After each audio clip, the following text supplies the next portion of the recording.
علیکم ورحمۃ اللہ وبرکاتہ۔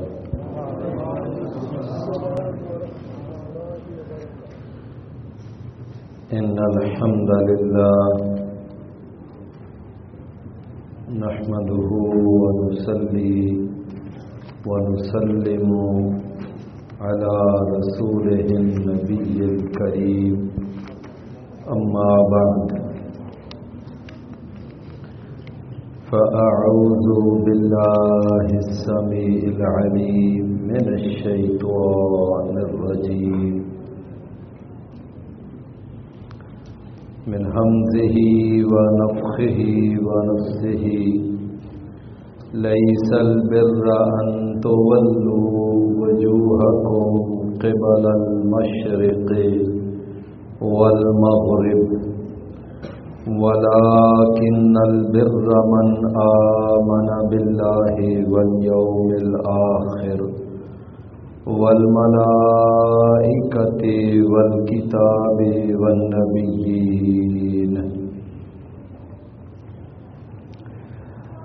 نہیں ہے اصل نیکی کہ تم پھیرو اپنے چہروں کو مشرق اور مغرب کی طرف، لیکن اصل نیکی تو اس آدمی کی ہے کہ جو اللہ پر اور آخرت کے دن پر ایمان لایا اور فرشتوں پر اور کتابوں پر اور نبیین پر۔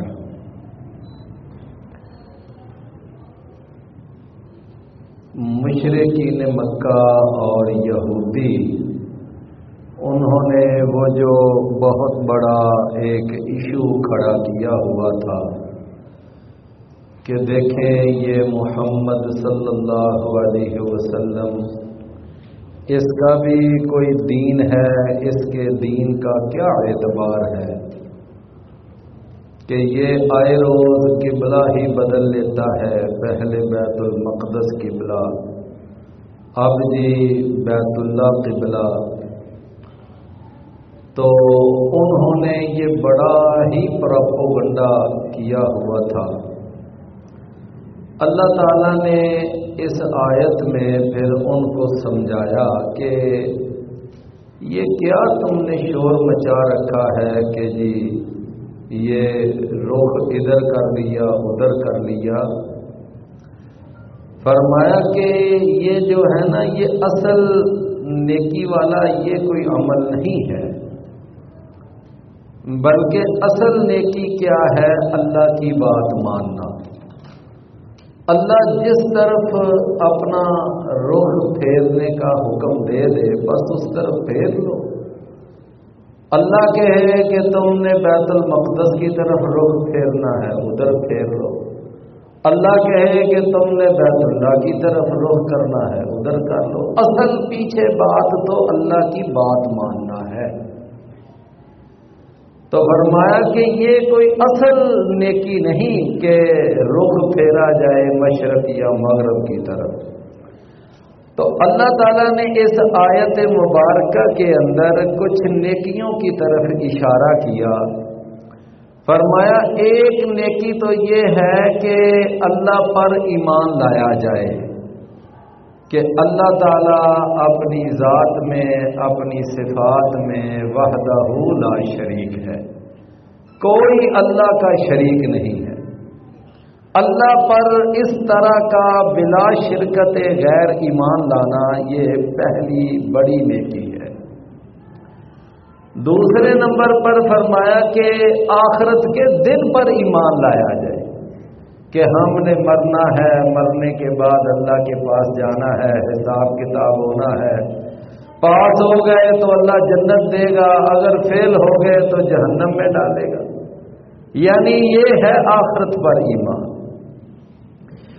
تیسرے نمبر پر فرمایا والملائکۃ، اور فرشتوں پر ایمان لایا جائے کہ فرشتے اللہ کی مخلوق ہیں اور وہ اللہ کے حکم کے تابع ہیں، جو اللہ ان کو حکم دے دے وہ اس پر عمل کرنے کے مکلف ہیں، اپنی مرضی نہیں وہ کرتے، نہ کر سکتے ہیں۔